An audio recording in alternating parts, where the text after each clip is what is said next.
Hey guys, welcome to the first page of my journal. For the longest, I was really determined to make this video, but as you guys know, there's been a lot of things going on. First roadblock is it's really hot, so hot. Second of all, there's a lot of things going on in the world. Number one, coronavirus.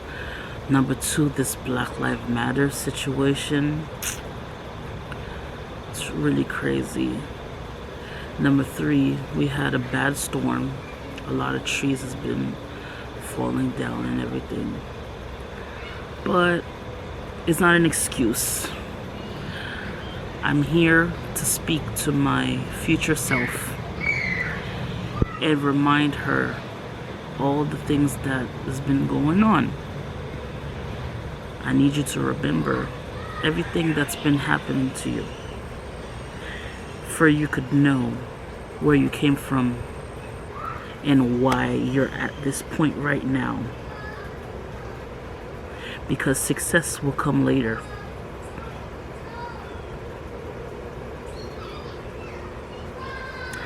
So a lot of people don't know this, but I used to work in elementary school, but because of the coronavirus, clearly all schools are closed. But let's say, you could say in the beginning of March, I've been feeling crazy. First thing, I was very dehydrated. I don't know if a lot of people know these things, but you know those aloe vera drinks? The bottles are like this big, this tall, and this thick. I could drink that in an hour. Normally, as my friends know, I like to drink. I love water. I love drinking. But in those times, I would drink a lot. And you know, when you're going through something people don't understand, like I know my friend, she knows who she is, and my sister, they would say, you drink too much, stop. But sometimes, you know, you be having these feelings where like your tongue is dry. My tongue was dry, and I would just finish drinking. Man, I'm like, this is weird. This is so weird. And it's been going on. It's been going on. And I would constantly go to the bathroom. Like, I would be peeing all the time. I would be so embarrassed at work because I'm in charge of a certain amount of kids. I would have to bring them here and there. And sometimes I would just have to calculate the times that I had to go to the bathroom. But I'm so embarrassed. I don't want people to notice that I need to go to the bathroom frequently. And you know, sometimes when you're trying to hide things, that's when people notice the most. One day, my coworkers told me, Are you diabetic? I was like, oh, no, what? Girl, you crazy. Diabetic. One day I went on Google and I typed all of my symptoms.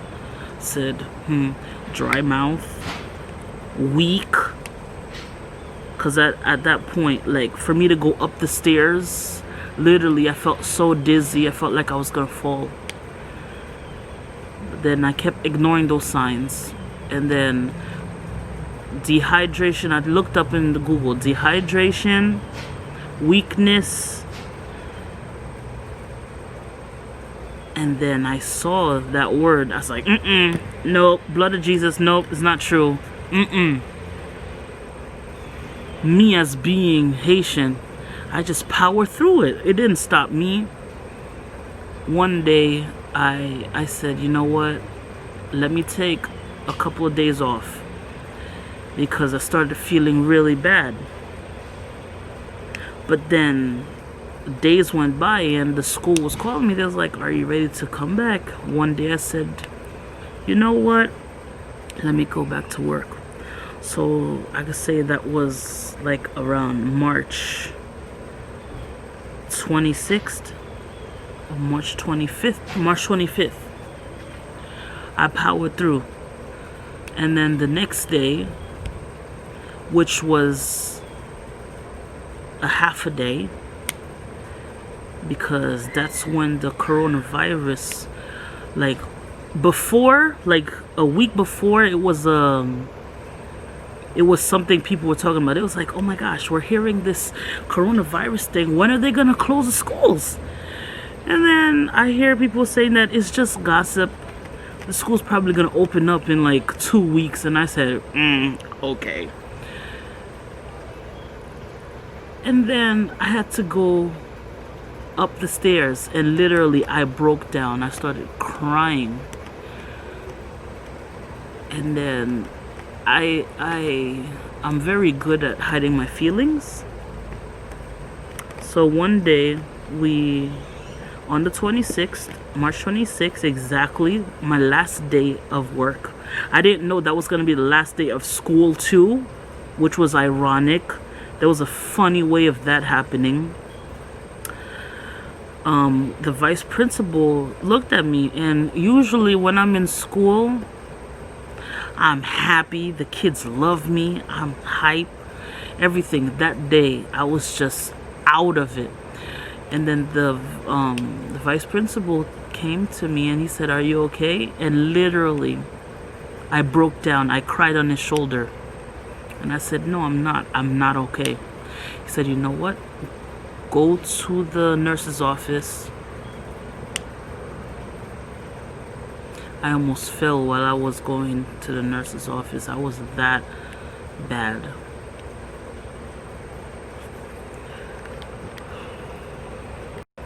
Okay. I got to the nurse's office and the nurse asked me questions. And literally, I felt high.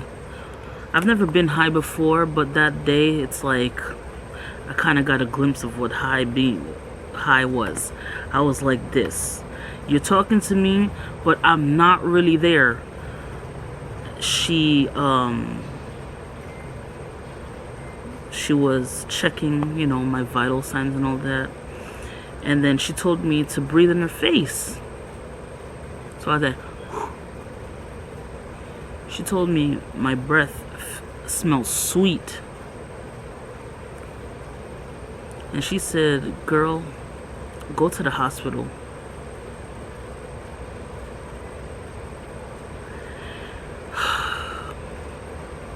At that point, man, it was crazy. I didn't know what to do. Like right now, I'm recording this video. I'm not showing that much emotion, but at the beginning, it was crazy. My sister was at work, and I literally texted my sister, I need to go to the hospital.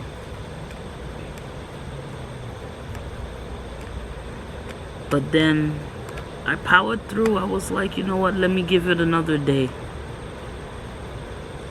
So I stayed home. It was Friday. And my sister and some other people was like, try to take a walk. Try to take a walk because you need fresh air. I remember that day like it was yesterday. I was walking in the street, but literally it felt like my foot was not on the ground. I'm walking in the street and there's some people that are doing construction work. And I feel like I'm about to fall. But then I was hiding it because, the coronavirus was so new at that time.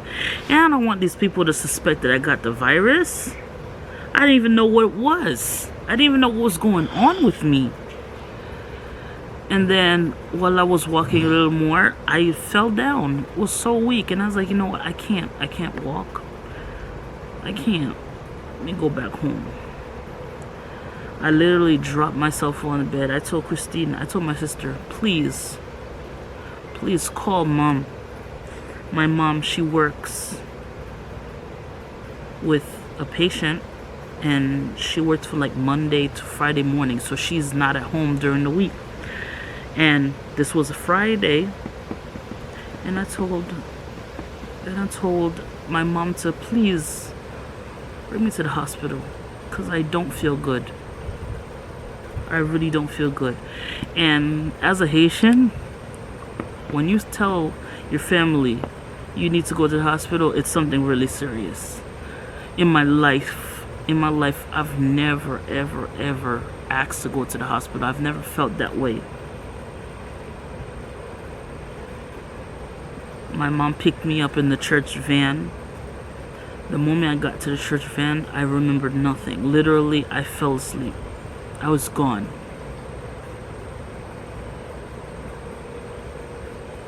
And then I got to the hospital, and then I heard the security people say you can't have people in the hospital. My first experience of going to the hospital and no one could be there with me, which was really sad. I didn't know what to do. Usually I know when you're put in the waiting room, it takes a long time. You gotta sit there. I'm telling you, I didn't even spend 60 seconds sitting. They automatically took me. They put me in a wheelchair and put me in an office where one of the doctors was going to assign me to an emergency room.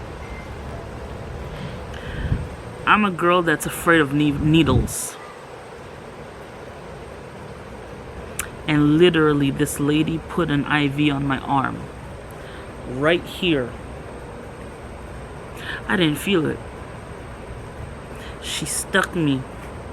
I didn't feel nothing. Because I was gone. And as I told you, one of my symptoms was dehydration. I was thirsty. And I didn't know this, but once I got to the emergency room, they connected me to oxygen. They put a bunch of stuff all around me to get my heart rate and everything.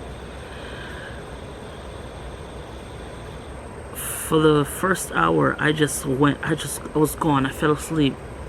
And afterwards, the doctors kept coming in, going out. I'm begging these doctors, please, can I have some water? Please. And for I could say a good month, I had no appetite. Nothing. But I just wanted to drink. I didn't know this, but once you're in the IV, you can't eat nothing, you can't drink anything. Every time the doctors come visit me, I'm begging them for water. They're telling me they have to get permission first.